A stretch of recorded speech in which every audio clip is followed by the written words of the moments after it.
It's 2 in the morning and you're standing in front of the open fridge again. Your stomach isn't even hungry, but something in your head won't let it go. That nagging pull is a conversation between your gut and your brain, happening every single day.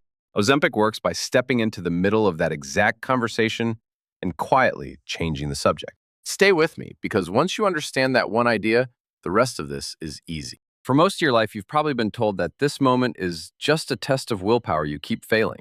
But the people who walk past that fridge aren't secretly stronger, and the ones who don't aren't weak or broken.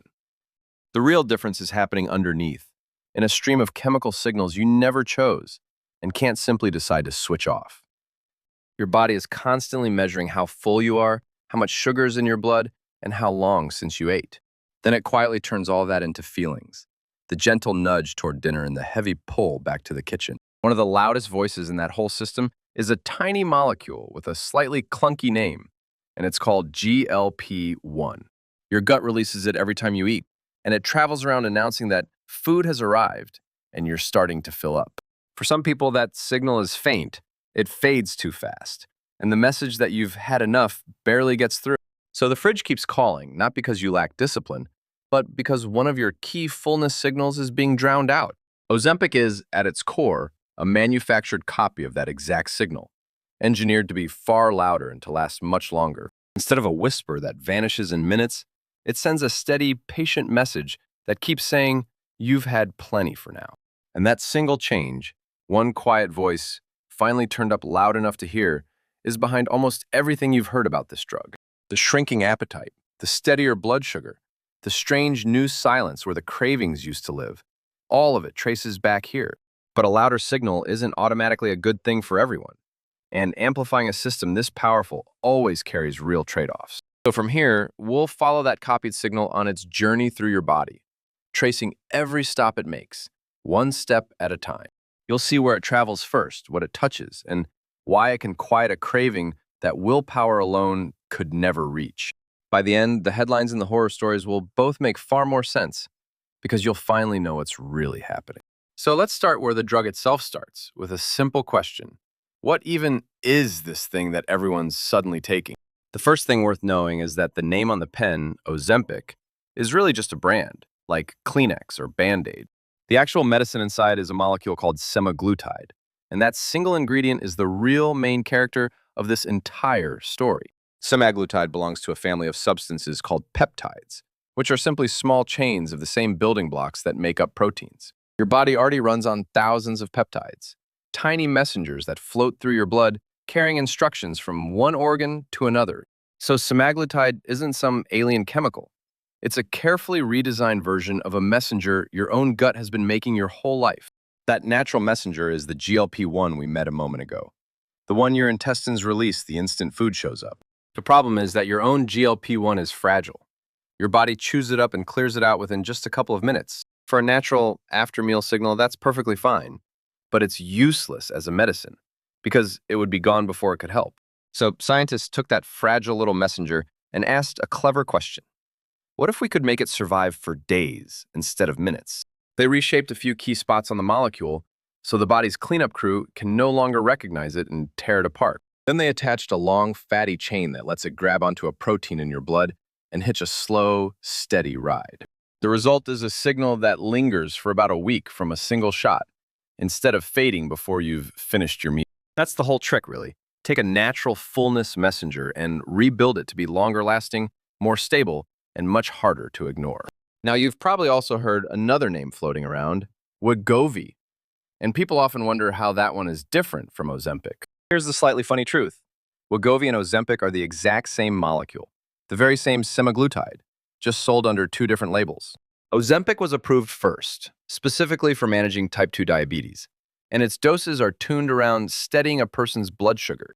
Wegovy came later, approved directly for weight loss, and it simply runs the same drug up to a somewhat higher maximum dose. So when the news talks about the Ozempic craze, they're usually describing both of these, plus a few cousins, all lumped together.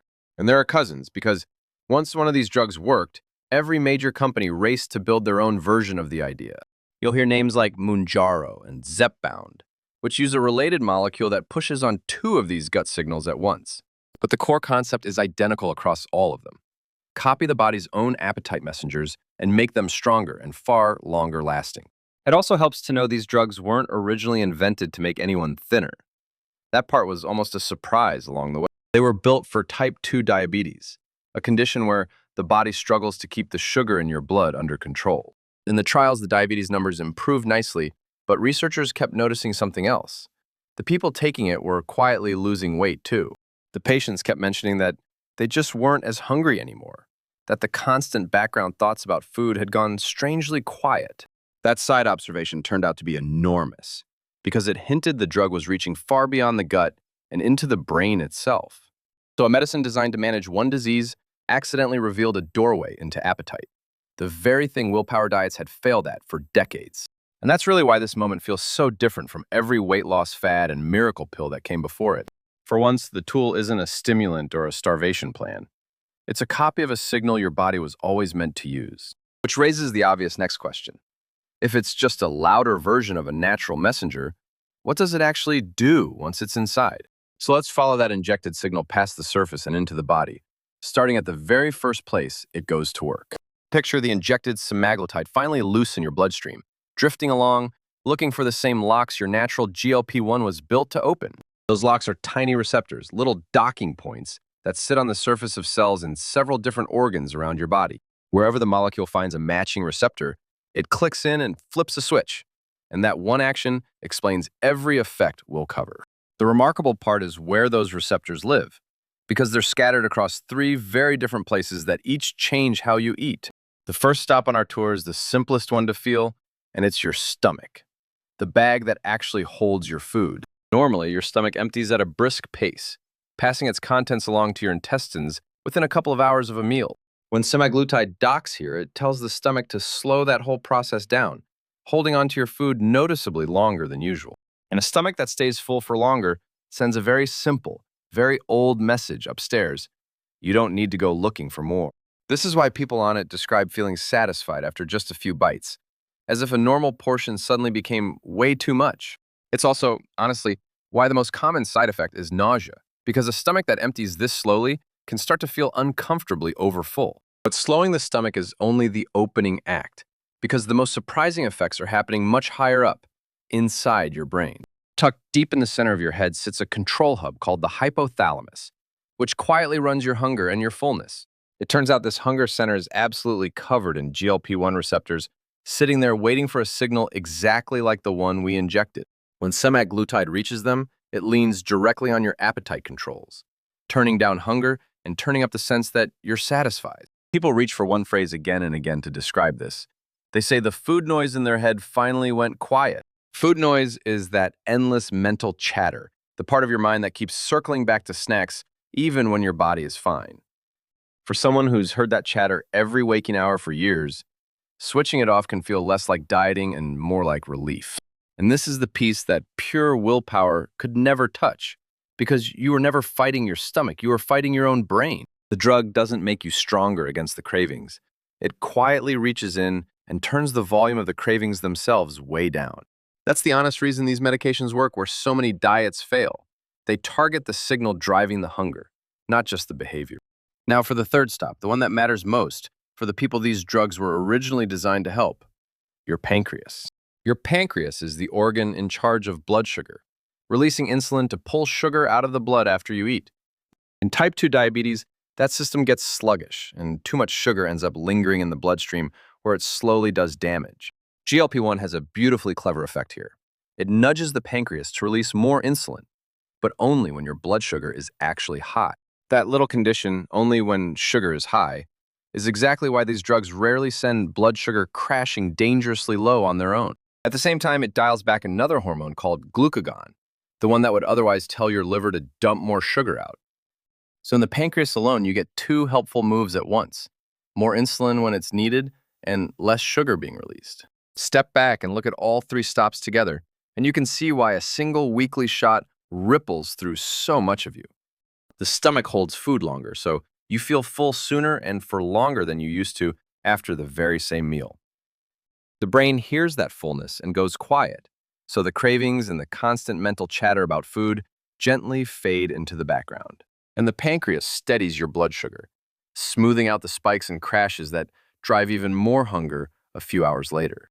It's really one signal, hitting three organs, producing effects that all happen to point in the very same direction. Eat less, feel fine. That coordination is why the results can look so dramatic. This isn't one trick. It's the same message reinforced from three directions. And it explains the stories you've heard. The person who forgets to finish lunch or stops thinking about food between meals entirely. None of that came from a sudden burst of discipline. It came from a chemical conversation being rewritten quietly in the background. But notice that every single one of these effects is just your own biology turned up, which means none of it is free. A slower stomach can mean nausea. A quieter appetite can mean missing real nutrition.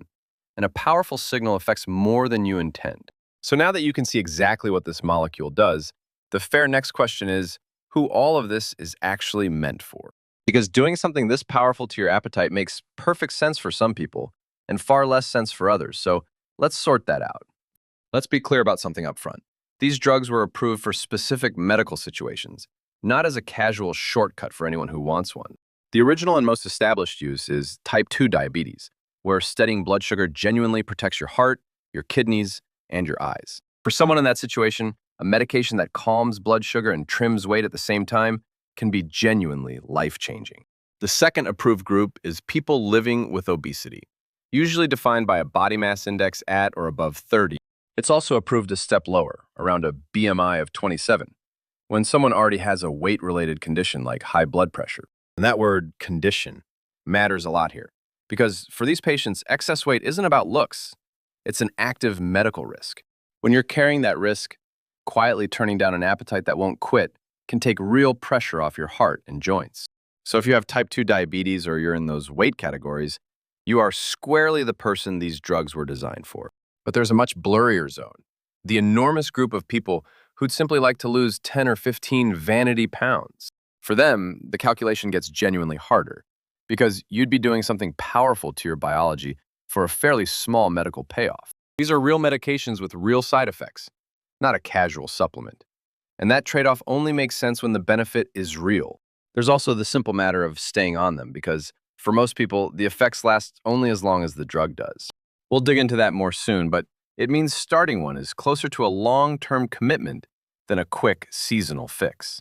Now, there are also people who should be cautious or avoid these drugs entirely. And this part is genuinely important, so stay with me. If you've had a rare type of thyroid cancer or a specific genetic syndrome that raises that risk, these drugs are off the table. That warning comes from animal studies, and while it hasn't clearly shown up in humans, doctors treat it as a firm, hard line. People with a history of pancreatitis, the painful inflammation of the pancreas, also need a careful conversation before going anywhere near these. Pregnancy is another clear stop sign, since these medications aren't considered safe during it, and you'd plan to be off them well beforehand. And if you have a complicated relationship with food or a history of eating disorders, a drug that erases hunger needs real caution. You might be wondering about the very thin person who just wants to drop a few pounds for an event or a photo. Honestly, that's where most doctors push back hardest, because the risks of the drug start to clearly outweigh any tiny benefit. Using a powerful metabolic medication on a body that doesn't medically need it is exactly the kind of misuse experts keep warning about. It's worth remembering the surge in demand also caused real shortages, where people who needed it for diabetes struggled to find any. So there's a quiet ethical layer here too. The casual user and the patient with diabetes are sometimes reaching for the very same pen. None of this means the drug is good or bad. It just means the right answer depends heavily on who is asking. For the person with diabetes or serious obesity, the benefits are substantial and the trade-offs are usually worth making with a doctor's guidance. For the person chasing a slightly flatter stomach, the same trade-offs look a lot less reasonable once you understand what's involved.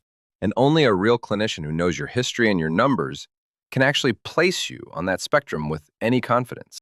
What you can do is walk in informed, knowing your own risk factors, your family history, and the honest reason you're considering it. Because the more clearly you can answer, "Is this for me?" the more useful that conversation with your doctor is going to be. And even if you land firmly in the yes column, there's still a second question that catches a lot of people off guard. They imagine starting it will be simple and smooth, that the weight just falls away quietly while life carries on exactly as before. The reality is more textured than that, with a real adjustment period, real side effects, and a few surprises nobody warned them about. So before you ever picture yourself holding that pen, it's worth knowing honestly what the first weeks and months actually feel like. The first thing to know is that nobody starts on the full dose, because jumping straight to a strong dose would make you miserable. Instead, you begin very low and step up slowly over weeks or months, giving your body time to adjust to the new signal. That slow climb, called titration, is one of the most important parts, and rushing it is exactly how people end up feeling awful. In those early weeks, the appetite change can feel subtle. A meal that seems a little smaller, a craving that's slightly easier to skip. For a lot of people, the dramatic food noise went silent moment doesn't arrive until they're a few doses into that slow climb. And right alongside those benefits come the side effects, which are common enough that you should genuinely expect to feel at least some. The big one, as we touched on, is nausea. That queasy, overfull feeling from a stomach that's now emptying much more slowly. For most people, the nausea is worst right after a dose increase. Then it usually settles as the body gets used to it. Close behind are the other digestive complaints, constipation for some, diarrhea for others, and a general sense that digestion has simply slowed down. There can be burping, a bit of reflux. And for some people, food just stops sounding appealing in a way that feels strange. Most of these are manageable, smaller meals, less greasy food, and patience through each dose increase usually keep them from becoming overwhelming. But there are rarer, more serious risks worth respecting, like the pancreatitis we mentioned, or gallbladder trouble that can come with rapid weight loss. Those are uncommon, but they're the reason this is a prescription with real monitoring, not something you'd ever want to manage entirely alone. Now here's a subtler issue that the early hype almost completely ignored, and it's the question of what you're actually losing weight from. When you eat far less, your body doesn't only burn fat, it also tends to break down some of your precious muscle. Losing muscle matters because muscle keeps you strong, supports your joints, and helps your body burn energy, even when you're just resting. This is why doctors increasingly stress that eating enough protein and staying active aren't optional add-ons. They're essential to doing this safely. The drug handles your appetite, but protecting your muscle is the part that genuinely still depends on you and how you live each day.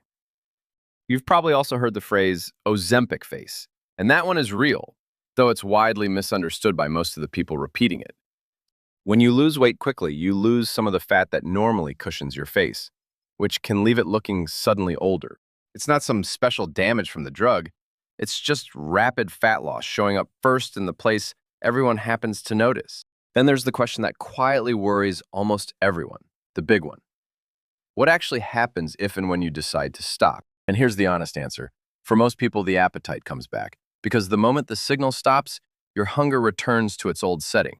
When the hunger returns, a lot of the weight tends to follow, and studies have shown people regaining much of what they lost. This is the part the early excitement really glossed over. That for many, this isn't a short course, it's an ongoing treatment. In that way, it's a bit like blood pressure medication. It manages the condition while you take it, rather than curing it forever. That's not a reason to avoid it, but it's a reason to start with clear eyes about what you're actually signing up for. All of this points to one truth the headlines keep missing. The drug works best when it's a partner, not a replacement. It quiets the relentless hunger, which finally gives healthy habits a fair chance to stick, instead of fighting your biology every hour. The people who do best tend to use that quiet window to build real routines around food and movement they can actually keep. Because if the only thing that changes is the drug, then everything quietly depends on staying on that drug indefinitely, which is fragile. It also helps to set realistic expectations about the pace, since this is a steady process measured in months, not a sudden overnight transformation. The weight tends to come off gradually, the side effects ebb and flow with each dose, and the wins accumulate slowly over time. Knowing all of this in advance is what separates someone who feels blindsided from someone who feels genuinely prepared for the real experience. So expect a slow start, expect some queasy weeks, expect to guard your muscle, and expect this to be an ongoing relationship. Go in with those expectations, and the whole thing becomes far less mysterious and far more like any other serious medical decision.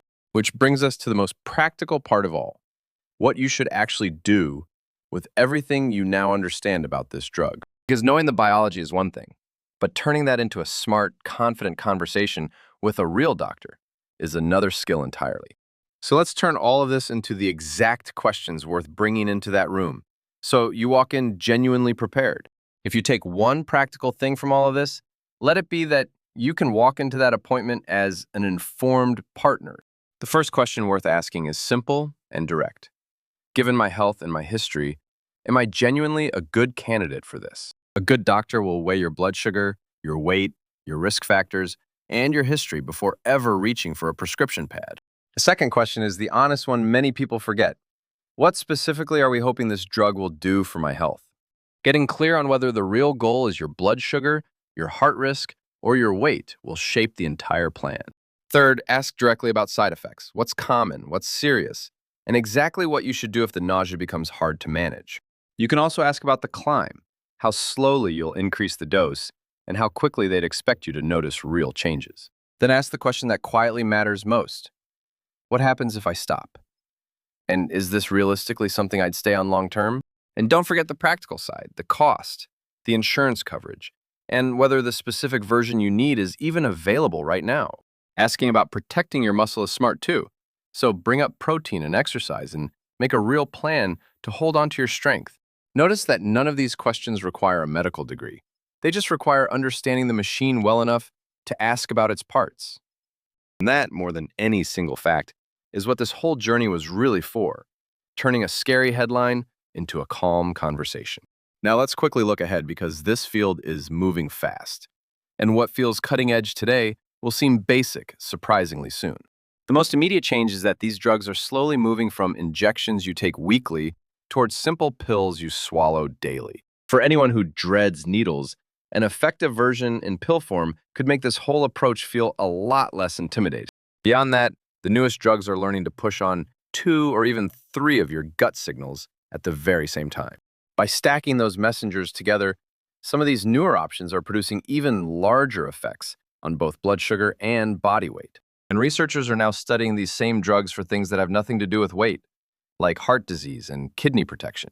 There are even early, genuinely fascinating hints that calming this signal might help with addiction, quieting cravings for alcohol and other habits too. That suggests the gut-brain conversation we've been following might reach into far more of human behavior than anyone first realized. But every one of those frontiers comes with the same caution we've carried the whole way. More power always means more to respect. These are remarkable tools, not magic, and they work best in the hands of someone who actually understands what they're choosing to do. So let's go back one last time to that kitchen at 2 in the morning where this whole story began. You're still standing there, but now you know that pull isn't a character flaw. It's a signal, a real conversation inside your body. And you understand that Ozempic doesn't grant willpower. It simply steps into that conversation and gently, persistently changes the subject for you. Whether that's the right choice for you is a decision for you and your doctor. But now at least it's an informed one.